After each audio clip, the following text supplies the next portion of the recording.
guys, back in the shop today. Thanks for stopping at my channel. I don't have a build today. I want to talk about something I built just recently and talk a little bit about the do's and don'ts and the mistakes I made and how I made it through, and just looking at the plan in general from this place that I got this plan. This is that skeleton. It's the evil magician skeleton from makecnc.com.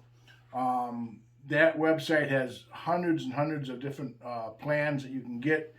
There, all of them for scroll saw, but there's a lot you can get them for digital, CNC, laser cut files from that place. When you first go to that place at makecnc.com, all the plans are downloadable. So you're going to buy the plan you want and you can download it. And when you go to their website, you're going to, on the main page for this here skeleton, it'll tell you the price and you can download it. And then when you download it, you're going to get a number of different types of files. I do scroll saw work. I don't have a CNC. I don't have a laser. But if you do have a CNC and laser, you're going to get all the files that you need to use that CNC to cut it out. So like, it's going to tell you when you download the plan, you're going to get 2 to 4 CDR files. You're going to get 2 to 4 DXF files. You're going to get some SVG files. So all of them files can be used for your digital if you want to cut this with a CNC or laser. But also it'll say you're going to get a printable PDF pattern, and that's for the scroll saw, and that's how I built this.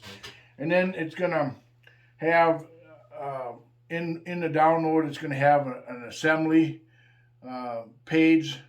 Could be a number of pages. I think this one was like 4 pages of assembly. It's going to show you how to put it all together. Some are more. It's going to give you a number guide. That is for the DXF files that you need. Some sort of number guide. I don't understand that, but it's got a lot of information on this in these files that you download for this plan. It's also going to tell you the size of the plan itself, the actual model. Now, when you download these files, you're going to either have an 1/8 inch or a 1/4 inch scale. This is an 1/8 inch. You can make these as big or as small as you want to make them.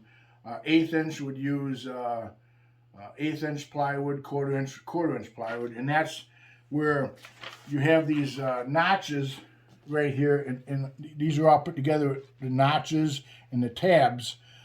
These are going to be 1/8 inch across. If you use the 1/4 inch scale, there'll be a 1/4 inch across, and then the model itself is going to be a lot bigger. So you got your option of doing that. Now on this particular plan, like here's one I downloaded the other day. It's not the skeleton, but it actually downloaded a PDF file, and it's got 8 pages of parts, and it downloaded it to a regular PDF form, and it's got all these pages of these different parts. Now for the skeleton, when I downloaded the PDF file, it was an SVG file, so I had to go and use Inkscape, import that into Inkscape, and then I had to take each individual part from that SVG file and move it over to a sheet of paper so I could print out the PDF for this skeleton. So Inkscape is something that if you do a lot of scroll saw work, that would be a program to get. It's free. And you can go on makecnc.com, and there's a lot of videos on how to use it with their files, all their things that they build. So the website itself has a lot of information on it, and you get a lot of information when you download the file. So once you download it, now make sure you have your printer set at actual size. I've made several of these, and I've made that same mistake. I would print out the PDF, and I didn't look, and I had it set at fit to page. That just means the printer is going to automatically fit all the parts to an 8.5 by 11 page. So if it don't fit, it's going to reduce that part. It's going to reduce all the parts to fit on that page. So therefore your model is going to be smaller than what it's really supposed to be. I did that on this one, but it only changed it by about an inch and a quarter. So this is a little bit smaller than what it's supposed to be, but it actually is not a bad size. So just make sure you have your printer set at actual size, and that way it'll print the parts the actual size what it's supposed to be. This is supposed to be 18 inches tall. It is actually only 16.5 inches tall. It's supposed to be 18, so it's a little bit shorter than what it's supposed to be, but it turned out really nice. So just make sure when you print your PDF out, you have your printer set at the right size. So I printed out the PDF, have all my parts, and then you start cutting all your parts, and you want to make sure when you do these projects off makecnc.com, all these notches right here, they have to be whatever's with the wood you're using. I'm using 1/8 inch Baltic birch, so these are going to be 1/8 inch. So when you cut these out, make sure you get these 1/8 inch so your wood fits together. Say like right here, the notch, I always have a piece of wood on my scroll saw, and when I'm cutting these patterns out, I'll just make sure that everything fits in there good, 1/8 inch. So when I go to put this together, all these notches are 1/8 inch, and it fits together the way it's supposed to fit together. So you cut all your parts out, and on this one, the main part is the actual backbone. It's actual, this part right here, the backbone of the skeleton. And then all these ribs attached to it with all the notches, they all slide in. They all slide in on these several different notches right here. So what you want to do is you cut out your main backbone, but then you want to make sure all these notches, like I said, the parts fit in there really nice, and you dry fit everything. Even this collarbone up here, that fits in the notch right in here. So you want to make sure all them parts fit in that backbone before you do any gluing. And then you also want to make sure that there's a notch down here on this backbone that puts the legs and the hip together. You want to make sure that notch is correct size, and this piece fits onto here, because once you start gluing all these ribs on, and it's like here, this I think it's a breastbone or a chest bone right here, you want to make sure that it fits on this tab good before you glue parts on, and then this here actually goes on first, because you're not going to be able to get this inside of here, or it would be kind of hard to do after you have the ribs on. So you want to cut your main backbone out. You want to put this piece on first, and then you can apply all your collarbone and your ribs on there. But you want to dry fit everything. I'll stress that. You want to dry fit everything, make sure everything fits, and then do the gluing.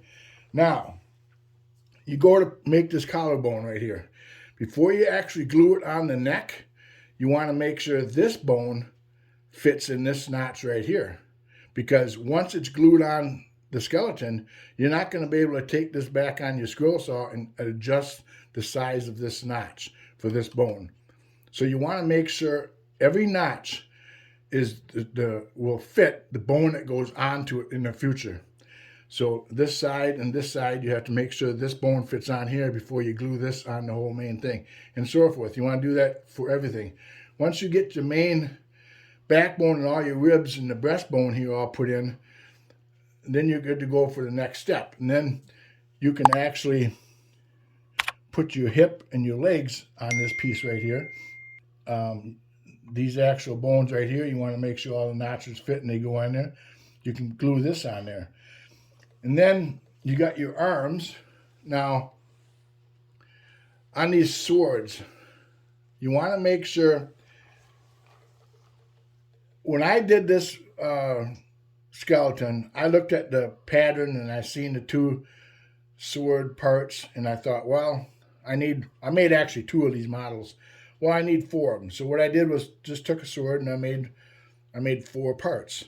Well, little did I know, and I figured it out later, that this sword is different than this one over here. They look the same, but they're different. And here's the difference right here. This one, I have a picture. Anyway, right here, on this sword right here, the notch is just straight. It comes the bone here, and it just comes straight. On this sword over here, the bone comes straight, and notch is over here up on an angle. So, and that's when I first made this one here, I had 2 of these same ones where you can't, and I was trying to get that position where he's holding this one up and holding this one down, and you can't do it if you're using the same sword. You got to use this one with the straight notch, and you got to use this one over here with this angled notch. That's going to give you that different positioning how he's holding the swords. So make sure, attention to detail. The parts may look the same just by looking at it at a glance. It looks the same, but the notches could be different to make it fit different on the project. And also too, on here, you want to make sure this is his right hand. The knuckles are up, the thumb's underneath. This is his left hand. The knuckles are up, the thumb's underneath. Once you have this made, this one is not going to work over here. And this one's not going to work over here because the knuckles would be underneath. And you don't want it cupped underneath. You want it like this holding the sword.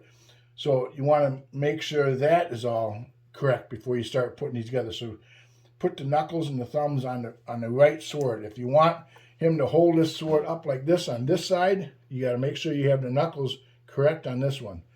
And then again too, make sure everything fits before you start gluing everything on. Dry fit everything. And then now you go down to his feet. Now the feet are the same way. And I did the mistake on these 2, and I ended up with 2 extra legs and feet because I had to redo them. The longest toe would be, say, the big toe, and it goes down to the pinky, the little toe here, on a slant. You can see it's longest here and slanted out this way for his left or right-hand side. His left-hand side, it's opposite. The long one inside and go slanted out this way. I had made the mistake and made some legs, and I wasn't watching what I was doing. Now you see on this leg right here, this leg here has got the straight notch right here. It's got the straight notch because it sits up straight. This one here, this leg over here has a little angled notch, and that's made so it can sit back like this. So you want to make sure. See, on this one here, I made a mistake. I put the little one on the inside, and it doesn't look right because that's not how a normal human foot is. So these 2 extra legs I got here are wrong. But you want to make sure. And then this heel bone right here, this actual bone back in here, this plate, that slides on first.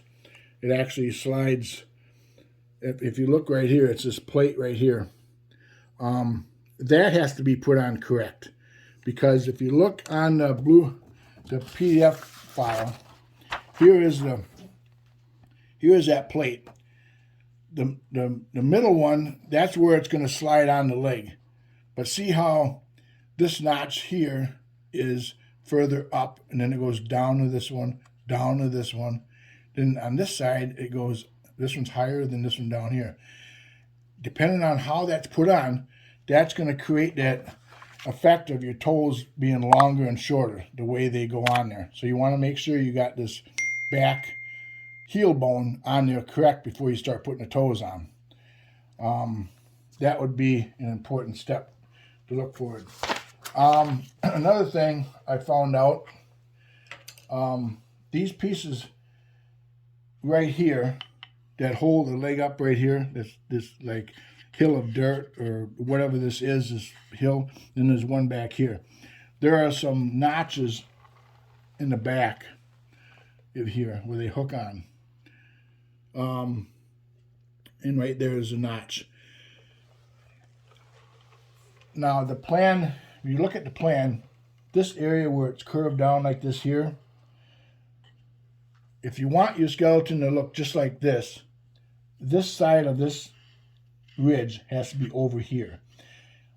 If I would take this out and flip this around and put this over there, the legs would be further apart. And what happened, and I did that because I didn't think it made a difference. I thought the notch was right in the middle. But if you look, the legs right here are they're 4 inches apart. If I would take this pure piece and flip it around and put it in there and think, oh, that's not going to make a difference, they will be 4.5 inches apart. They'll be 4.5 inches apart. And then these two legs right here won't meet up with them. They won't line up. So just that little bit of attention to detail you need to pay attention to. This only goes in one way. Now, if you want your skeleton to be the opposite, well, then you could just put this over here, and you could put this one over here. And I got the pattern. I made the pattern of this of the base right here, and this is the way it is. This big hill right here is back here, and the little one's back here. If I want it the opposite away, I'll just go like that and make it opposite. Now this leg that's bending will be over here, and this one will be over here. So it's just, you can do it the opposite if you want. Doesn't really matter. Now also in the plans, it called for this base being an 1/8 inch. I thought that was kind of flimsy, being 1/8 inch. I wanted a nice solid base.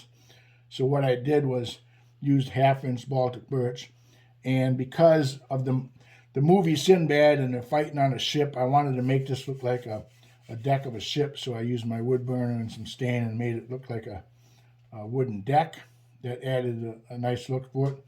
And then also, if you use a thicker piece of wood for the base, you're going to need to,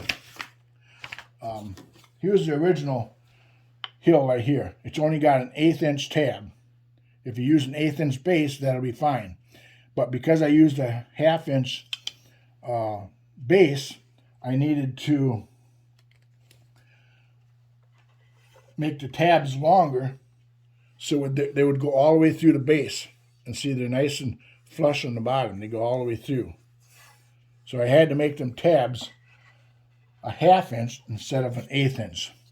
Because if you go like this, and if you'd use this, you wouldn't have much to glue in.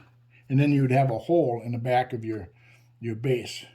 So I just made this tab longer to stick in that slot. And just make sure when you cut all your notches in this skeleton or any of these models that you do, if you cut them too big, you can't make them smaller. If you cut them a little bit tight, you can always adjust it to make them so they fit. Because you always want that piece of wood to fit in there really nice.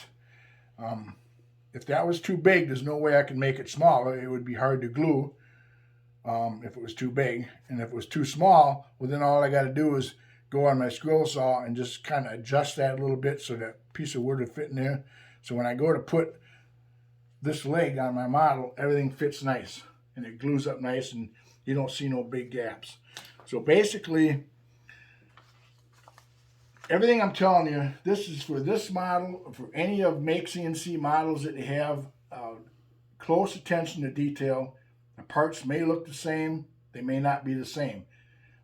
dry fit everything, so you're not struggling when you put the glue on the part and then all of a sudden it doesn't fit. Now you got a mess. So dry fit everything and make sure that all the notches are cut the right size for the next bone or part to fit on, because once you got it glued and it's already starting to get 3D, you're not going to be able to take it on your scroll saw and start notching it out and fitting it again. So it's just a matter of thinking ahead and just dry fitting and just attention to detail on these Make CNC projects. I did this one. I did a gargoyle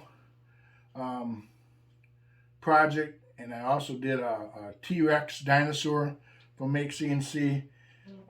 That was my first one, so it was kind of a learning experience. But as I got doing this, I got a little better at cutting these notches and making everything fit nice. So they're fun to do, and if you're doing scroll saw work, you know, I made this just recently. Next week I might be making a toy airplane. I do different projects. I know some scroll saws, well, all they do is make puzzles, or all they do is make toys, or all they do is cut portraits out of people. I do all different types of scroll saw work because that's how you're going to get better at doing scroll sawing. Trying all different types of scroll saw work, because everything is different. This is different than cutting a portrait. This is different than making a toy airplane or something. Everything's different. So the way I just build all different types of things to improve my scroll saw ability. And that's how you're going to get it good, because everything is different. So this turned out pretty nice. I like it. I'm going to move on to something else. But, okay, one more thing I want to talk about.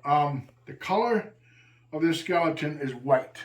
And what I did was we used, and when I make these models, I like using stain, because stain doesn't clump up like paint. There's a lot of little areas in here where paint could get kind of clumpy and stuff. So we use stain to do our coloring on our models like this.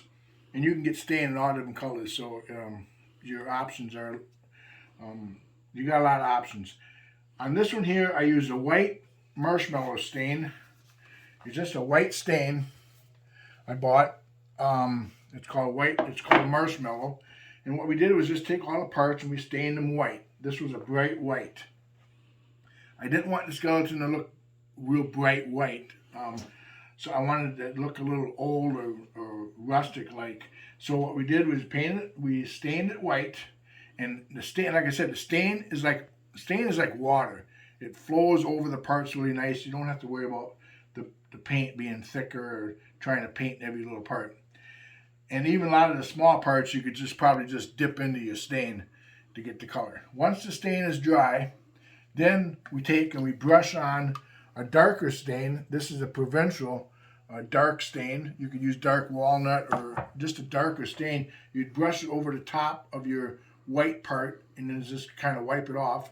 And that's going to give it that dingy look. This is not really white. When this was originally stained white, it was really bright white. We just took that darker stain and brushed it on there and then just kind of wiped it off. So that's how I get this look. And like for the swords right here, this is I believe it's a blue stain that we use for the swords.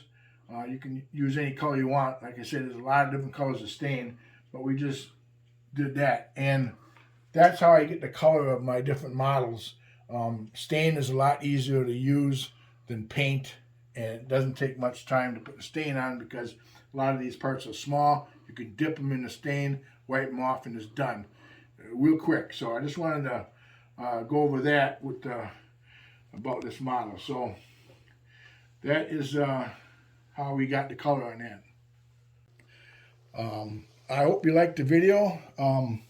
Please hit the subscribe button, ring the bell, because I do have more videos coming out, and we will see you next time on my next video.